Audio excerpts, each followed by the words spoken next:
Businessman and United States Congressmember David Scott from the House of Representatives has passed away. He passed away on Wednesday, April 22nd, at the age of 80. But his passing has also caused some drama, particularly online, about whether or not he was too old for the job and when is it okay to start talking about his replacements. Let's get into it.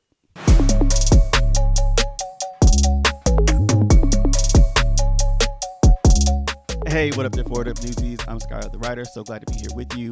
And yeah, so on Wednesday, April 22nd, U.S. Congressmember David Albert Scott passed away. He was 80 years old. He was the representative for Georgia's 13th congressional district. He'd been in that role since 2003. So for 23 years, he held that seat, and he was currently running for re-election. He was in the middle of his re-election campaign. So he was going to try to serve another 2 years, had he survived, go for another couple of years. And it's, first of all, condolences to Mr. Scott's friends, family, loved ones, colleagues, anyone who knew him and cared about him. Regardless of the political stuff involved, it's always sad and tragic when someone you love, moves on from this plane of existence into whatever is next. But so first of all, condolences for that, and may he rest in peace. I didn't know a lot about David Scott. He seems like a good man, but I once heard, never trust a man whose first name and last name are both first names. Take with that what you will, but he seemed like a good man, right? But all of that aside, he was in that role for 23 years, and it sort of begs the question, when is enough enough? David Scott, there's a photo of him floating around online where he is in a wheelchair. I'm not sure if he's voting or if he's filing some registration paperwork, but he's clearly, old. And you can be obviously in a wheelchair. There's nothing wrong with being disabled. There's not anything even wrong necessarily with being old in Congress. But like when you look at this man, this photo, and it really does just make you think, like, was he really up to snuff to be representing his constituents, right? Again, you can be old in Congress. I think there's actually benefit and value to having some older people in Congress, right? There's levels to that, right? Like, I don't think just because you're 80, you in and of itself should not be in Congress. But the plurality of Congress, possibly even the majority of Congress, is old. It's all these boomers. And I think at 80, he might be considered a great generation, who just refused to leave office and to hold on to these seats for decades and decades and decades and decades and decades, right? Until they try to move on to the presidency or something else, right? Nancy Pelosi's been she's finally retiring, been in her seat for decades. Joe Biden was in his Senate seat for decades before he was, bumped up to vice president by President Barack Obama. Like, why not? Like, don't you want to go retire? Don't you want to go fish? My granddaddy, when he retired, he was going out fishing every day. You don't want to go fish? You don't want to go, I don't know, do something else? My granddaddy loved baseball games. You want to go watch baseball? You want to fish? You want to drive your Cutlass or whatever you got? You don't want to go and do something else? Do you really want to get up every day, put on a suit every day, and go do this stuff? And I'm looking at you, Jim Clyburn, because why are you still in office? It really, and as much as y'all might hate me to say this, I personally love Bernie. Well, I like Bernie overall in general. He's really shown a whole different side, a whole different face when it comes to this whole genocide thing, because he still supports the state of Israel, and it is what it is. But propping them up, he supports propping them up still. But like Bernie is like what 20? He only 20 minutes younger than Jesus was. So, but he's still here. He's still in office. And aside from him, I appreciate him seemingly nurture AOC. But it's like, are you cultivating new talent in Vermont, where the state you represent? Are you cultivating new talent there? Are you looking to see who could possibly replace you? And being like, let me help these people, not just one chosen person, like people. Are you reaching out to bring in that pipeline of new talent that could possibly come in and replace you, when ultimately Senator Sanders, when you leave this plane of existence? Are you doing any of that, or are you just planning to like, I'm gonna just stay in office until I'm quite literally dust? Because the problem with that is it leaves the people who are left behind having to start from scratch. And like one of the things that like, in my opinion, when you reach a certain age, particularly in a job like government, I feel like y'all don't want to be mentors no more. Y'all don't see the value in that. Because to me, imagine like if I'm a newly elected Congress member, right? Let's say I took over some guy's seat who has been in the seat for 20, 30 years. I come into office. I'm not going to have the same pull and influence that they had. I'm not going to know all the major players in and outside of the Congress itself, right? There might be chiefs of staff of people that different Congress members that can help you. There might be certain donors that you should reach out to or not reach out to, or you should know the history of, or the back context, backstory, whatever. You're not going to know all of that when you're new. So I feel like it would be of a benefit if that was me, that if I was that person in Congress, to be able to pick up the phone and say, hey, Mr. Scott, the guy I took the seat from, hey, I'm having a little trouble getting so-and-so support on this. Do you have any thoughts? Or have you ever encountered this problem? Or, hey, can we set up a weekly or monthly dinner and we just chit chat, and, you just be a mentor to me and show me how you did the job. Maybe what were some things you wish you had done differently? Who are some of the contacts that you might have that you might want to pass on to me? Can you help me choose when looking for like my own staff, right? What should I be looking for? Again, no, there's no shade to Mr. Scott, to David Scott, who again passed away on Wednesday, April 22nd. But it's like, whoever's going to ultimately take that seat, because now Georgia's going to have a special election to replace him, whoever's going to have that seat, they're not going to have that wealth of knowledge from Mr. Scott anymore, because Mr. Scott is gone. He ain't on this plane of existence anymore. So whoever's going to take that role, they're going to be one at a disadvantage because they're going to not have the same institutional knowledge and relationships. They're not going to have quite the same amount of resources or anything like that. And they can't call the man up to ask for anything or to ask for any advice because he stayed in his seat until the day he died. And I'm sorry, in my opinion, that is incredibly selfish. I'm going to just say it. It's selfish. It is selfish for these people to stay in office for forever and a day because they either like hanging on to the power, they can't let go of the prestige, they like all the feeling like somebody. Maybe it's the benefits, right? When the whole thing with TSA was going on just a few weeks ago and the TSA people weren't getting paid and the lines at the airport were like going on forever, the different airlines shut down their special concierge lines and departments that were exclusively for members of government, like Congress people. And these concierge desks would like, help them with rebooking flights faster. They could like skip the line, skip the rest of us, all these things. And the airline said, hey, until you start paying these TSA workers, we're closing down this special concierge service. And on the one hand, I think that was the right decision by the airlines to do that. And I'm grateful that they did that because they were trying to force government to pay TSA. But like, did y'all know that Congress people had a special concierge to help just them?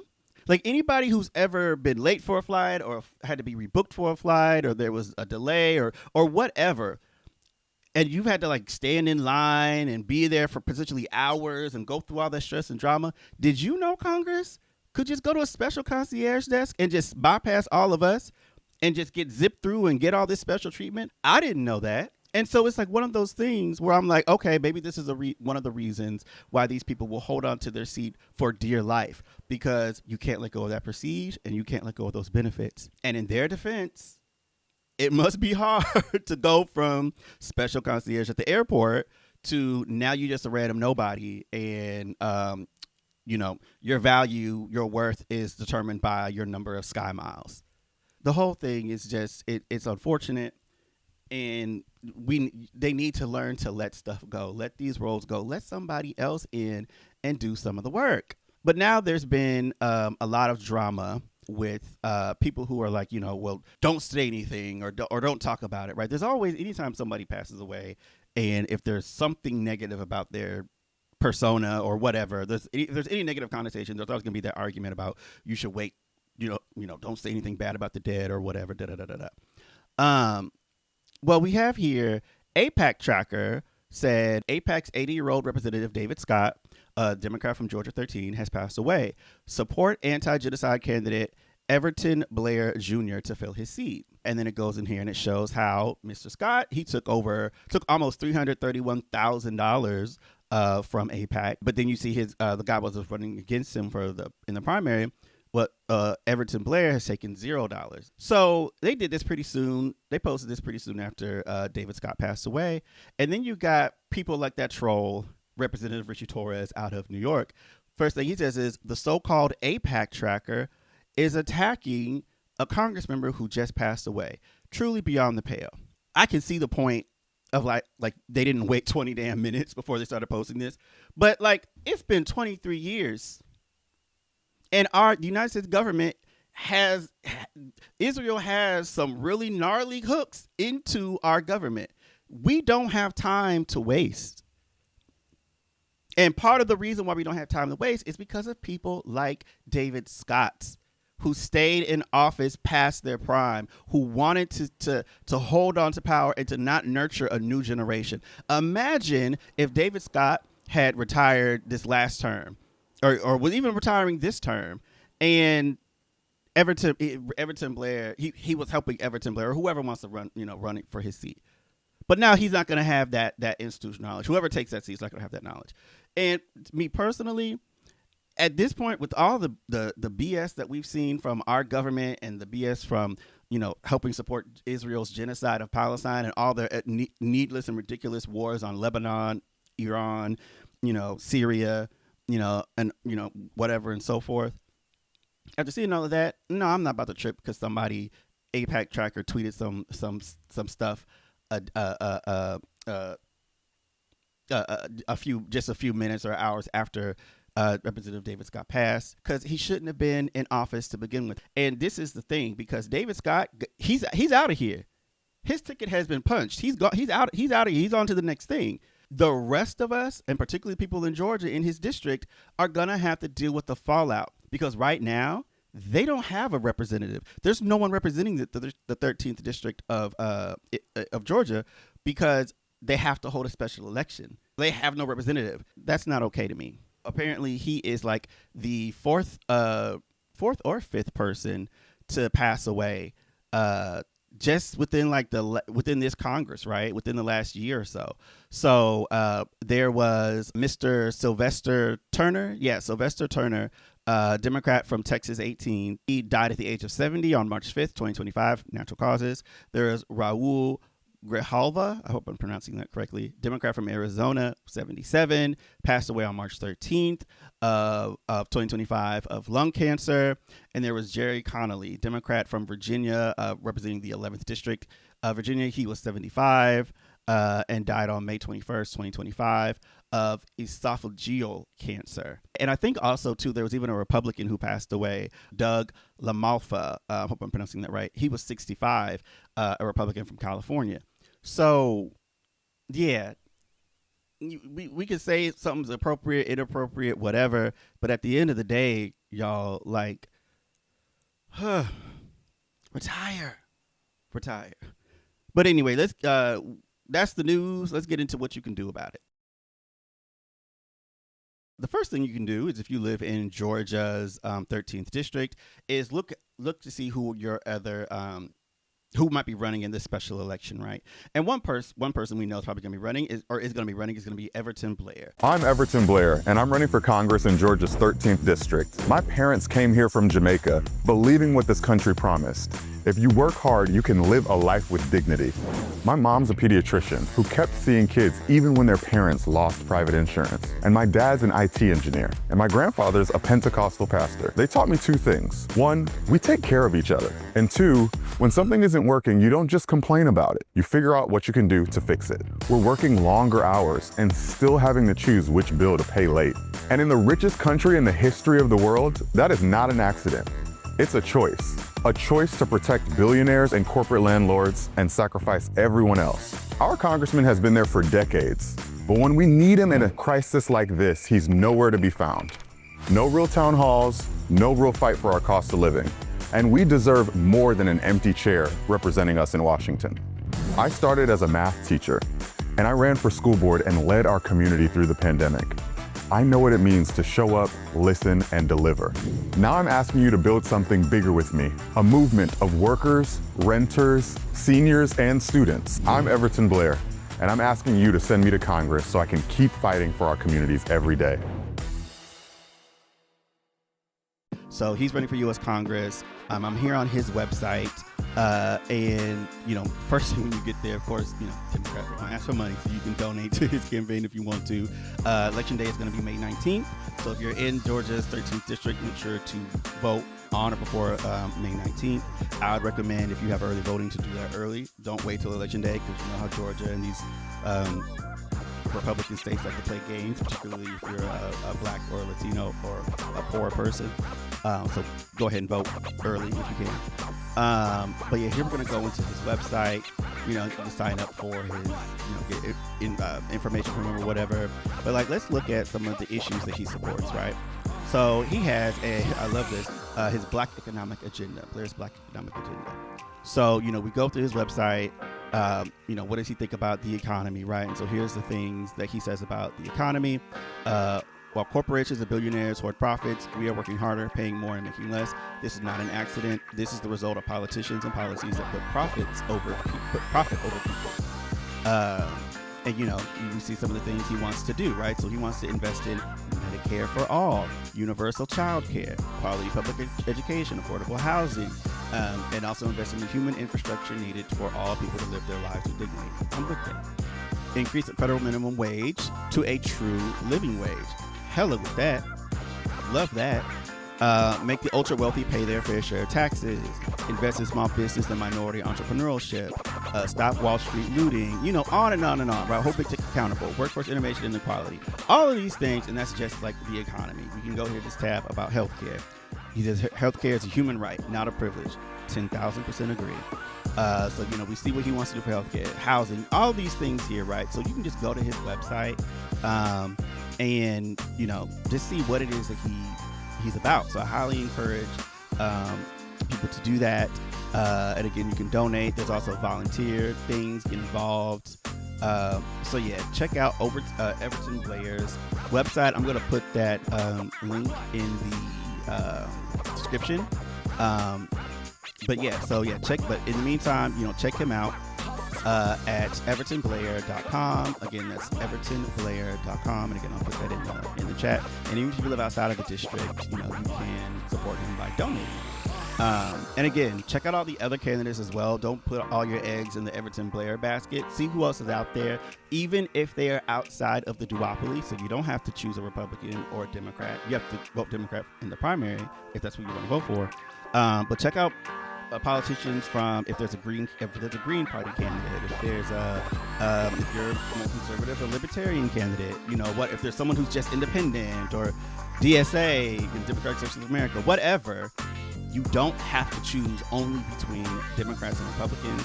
You don't have to only choose a Democrat. Only vote if you want to vote in the Democratic primary, fine.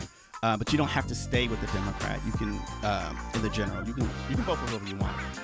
Just check out your options.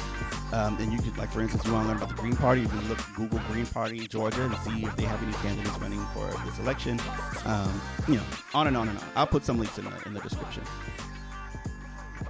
All right, newsies, that's all I have for you right now. Thank you so much for being here with me. What do you think about I almost said the untimely passing of David Scott, but I'm not trying to be rude, but the man was 80. So tell us what you think about the passing of David Scott in the comments. Was he your congressperson? Did you know anything about things that he voted for? How did you feel about him? Let us know what you think about people being hella old, staying in Congress and until they pass on. Let us know your thoughts down below. Don't forget to share, like, subscribe, all of that good stuff, so we can help grow the channel. And don't forget to follow us on social media. You can also follow me on social media if you want. And yeah, that's pretty much it. So as you always say here at Forward Up News, be good to yourselves, be good to others. And if you can't do that, then what the hell are you doing? Get the heck out. What are you doing? Be kind. Rewind, or whatever the hell Blockbuster used to say. Until next time, Newsies. Peace. Have you been in space? No, motherfucker, we got